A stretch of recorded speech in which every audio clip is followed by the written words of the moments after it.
Zeus é o deus do céu e do trovão na religião e mitologia grega antigas. Ele governa como rei dos 12 deuses olímpicos e o deus supremo no Monte Olimpo. Zeus é frequentemente chamado de Pai, deus do trovão e o acumulador de nuvens. Ele controla o clima e oferece sinais e presságios. Zeus geralmente distribui a justiça, garantindo a ordem entre os deuses e a humanidade de seu assento no alto do Monte Olimpo.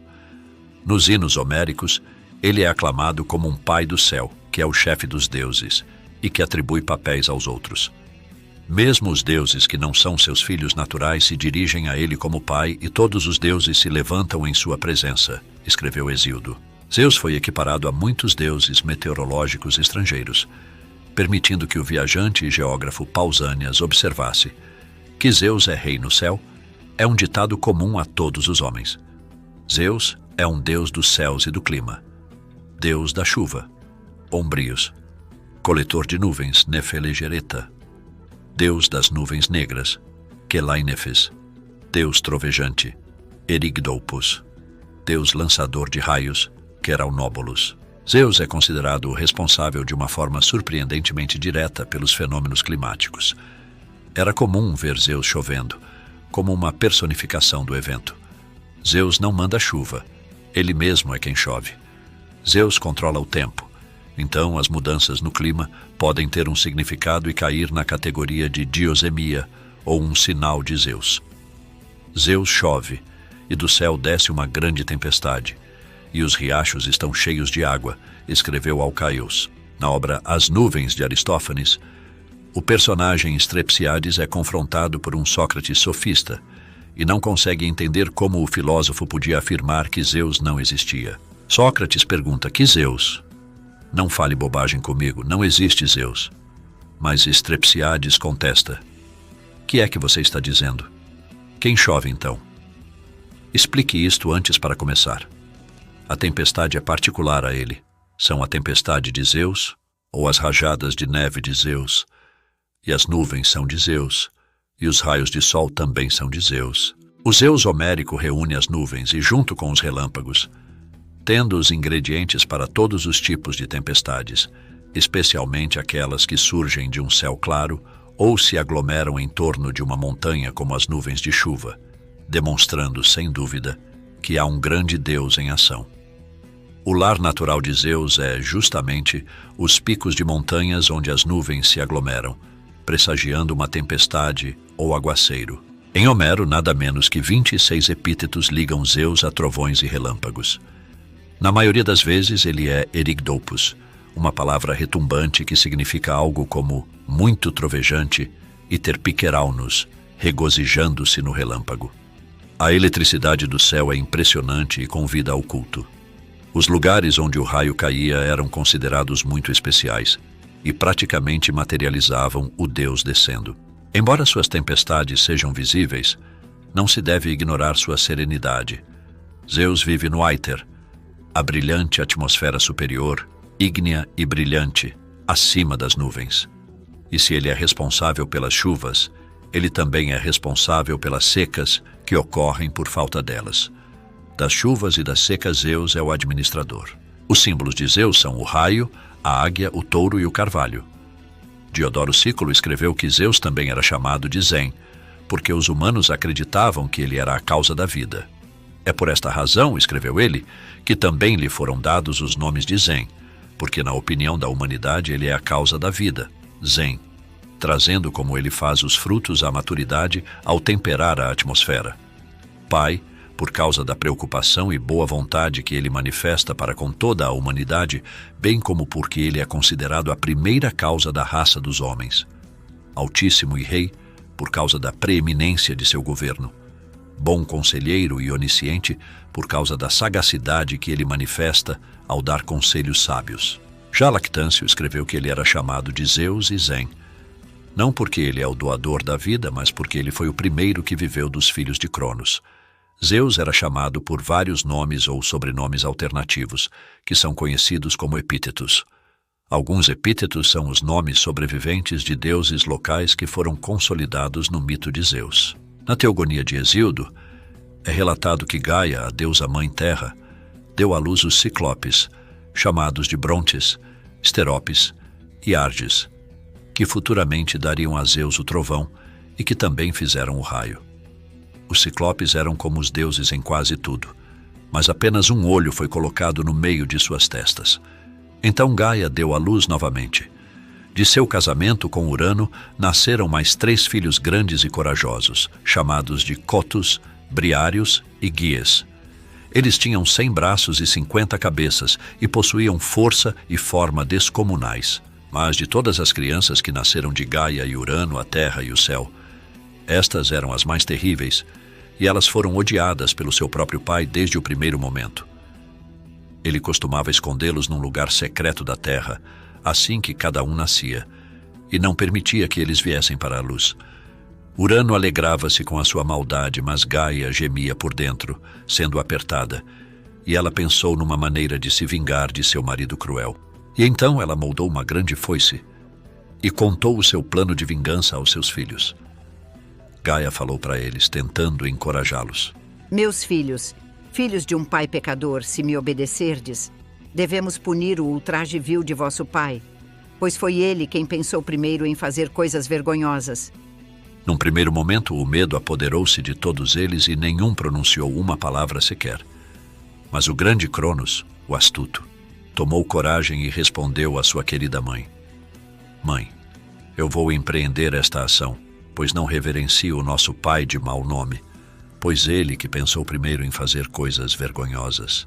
Cronos cumpre o plano de sua mãe, e após castrar seu pai Urano, torna-se o governante supremo do cosmos. Na religião e mitologia da Grécia Antiga, Cronos, o pai de Zeus, foi o líder e o mais novo da primeira geração de titãs, os descendentes divinos da primordial Gaia, a Mãe Terra, e de Urano, o Pai Céu. Após derrubar seu pai, Cronos governou durante a mitológica Idade de Ouro. Cronos casa-se com sua irmã Reia e gera 3 filhas e 3 filhos: Héstia, Deméter, Hera, Hades, Poseidon e, por último, o sábio Zeus, o mais novo dos 6. Apesar de ser o filho caçula de Cronos e Reia, às vezes Zeus é considerado o mais velho, pois os outros precisaram ser expelidos do estômago de Cronos. Cronos havia usurpado o controle dos céus de seu pai Urano e mantinha-se constantemente cauteloso para que a mesma coisa não acontecesse com ele e seus próprios filhos. Cronos engole cada criança assim que ela nasce, tendo recebido uma profecia de seus pais, Gaia e Urano, de que um de seus próprios filhos está destinado a um dia derrubá-lo como ele derrubou seu pai. Segundo Hesíodo, Reia submeteu-se ao amor de Cronos e deu à luz filhos esplêndidos. Héstia, Deméter e Hera a Dourada. O forte Hades, impiedoso de coração, que habita sob a terra, o estrondoso Poseidon e o sábio Zeus, pai dos deuses e dos homens, cujo trovão abala a terra inteira. Héstia, segundo Didoro Sículos, descobriu como construir casas e, por causa dessa benfeitoria, praticamente todos os homens estabeleceram seu santuário em cada casa, de acordo com suas honras e sacrifícios. Quanto a Deméter, uma vez que o milho ainda crescia selvagem junto com as outras plantas, e ainda era desconhecido dos homens, a deusa foi a primeira a juntá-lo, a inventar como prepará-lo e preservá-lo, e a instruir a humanidade como semeá-lo. Poseidon foi o primeiro a se preocupar com a navegação e a equipar frotas, tendo Cronos lhe entregado o senhorio em tais assuntos. E é por isso que a tradição foi passada para as gerações seguintes de que ele controla tudo o que é feito no mar.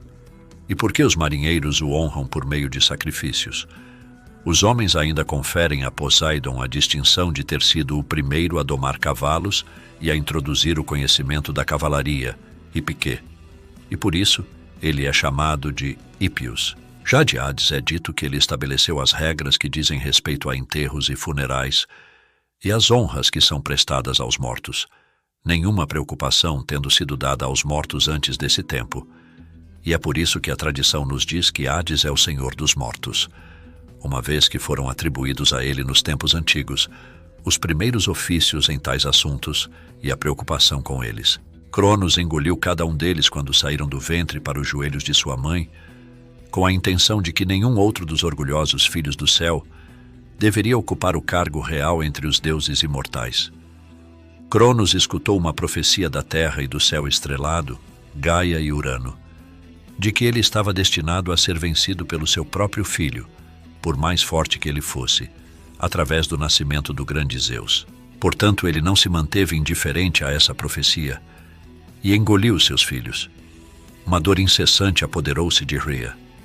Ela queria desesperadamente ter alguns filhos. Quando ela estava prestes a dar à luz a Zeus, o pai dos deuses e dos homens, Rhea implorou a seus próprios pais, a terra e o céu estrelado, que criassem algum plano juntamente com ela, para que o nascimento de seu filho pudesse ser escondido, e que a vingança pudesse atingir o grande e astuto Cronos, não só por seu próprio pai, mas também pelas crianças que ele havia engolido. Gaia e Urano prontamente ouviram a súplica de sua filha, e contaram-lhe tudo o que estava destinado a acontecer em relação ao rei Cronos e ao seu filho Zeus. Rhea foi enviada por seus pais para Lictos, a rica terra de Creta, quando estava pronta para dar à luz Zeus, o mais novo de seus filhos. Gaia escondeu Zeus numa caverna remota, sob os lugares secretos da terra sagrada no Monte Aegion. No lugar de seu filho Zeus, Rhea deu uma grande pedra envolta em panos para seu marido. Então ele a tomou em suas mãos e a enfiou em seu ventre. Cronos sequer desconfiou que, no lugar da pedra, seu filho foi deixado para trás, inconquistado e inabalável, e que ele estava prestes a vencê-lo pela força e poder e expulsá-lo de suas honras, para ele próprio reinar sobre os deuses imortais. Em algumas versões, entretanto, Zeus não foi criado por sua avó Gaia, mas pelas ninfas. Entre elas estava a ninfa Amalteia, que em algumas versões do mito era uma cabra, que amamentou o jovem deus. Enquanto Hesíodo dá Lictos como o local de nascimento de Zeus, ele é a única fonte a fazê-lo, e outros autores dão locais diferentes. O poeta Eumelos de Corinto, de acordo com João o Lídio, considerou que Zeus nasceu na Lídia, enquanto o poeta alexandrino Calímaco, em seu hino a Zeus, diz que ele nasceu na Arcádia.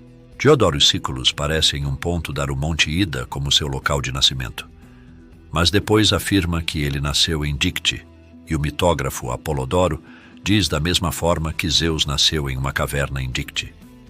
Acreditava-se que uma variante micênica de Zeus era uma criança divina abandonada por sua mãe e eventualmente criada por ninfas, deusas ou mesmo animais.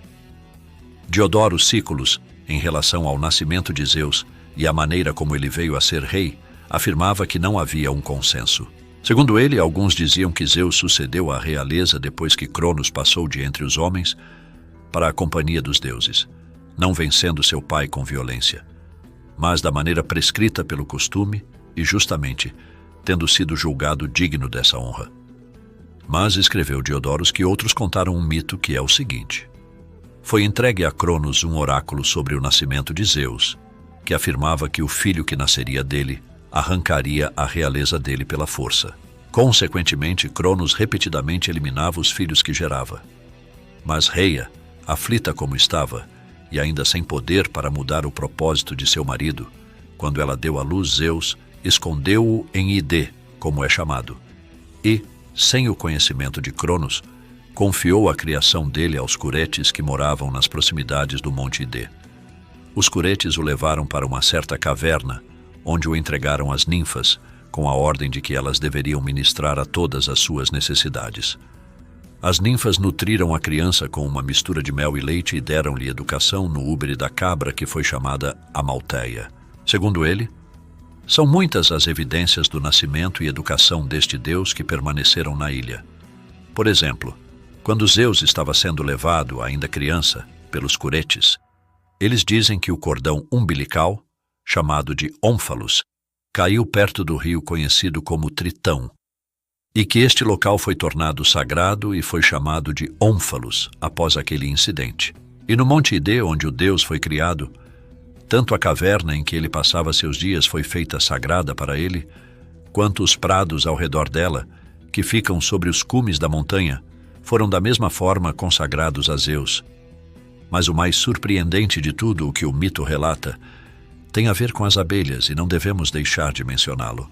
O deus, diz Diodoros, desejando preservar um memorial imortal de sua estreita associação com as abelhas, mudou a cor delas, tornando-as como cobre com o brilho do ouro.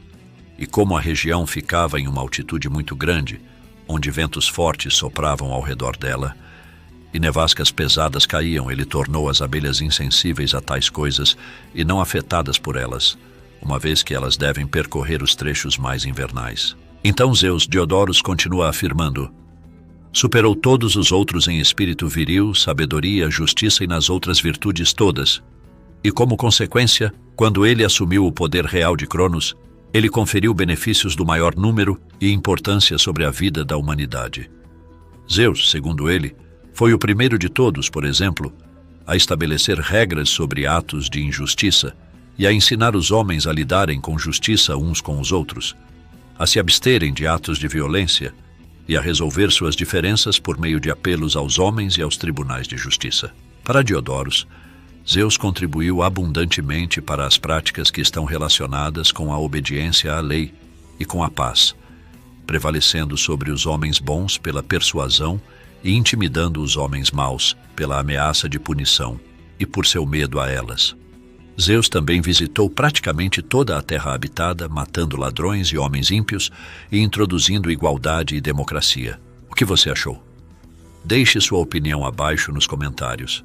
Ela é muito importante para o canal. Se você gostou do conteúdo, compartilhe o vídeo com seus amigos e conhecidos. Um forte abraço.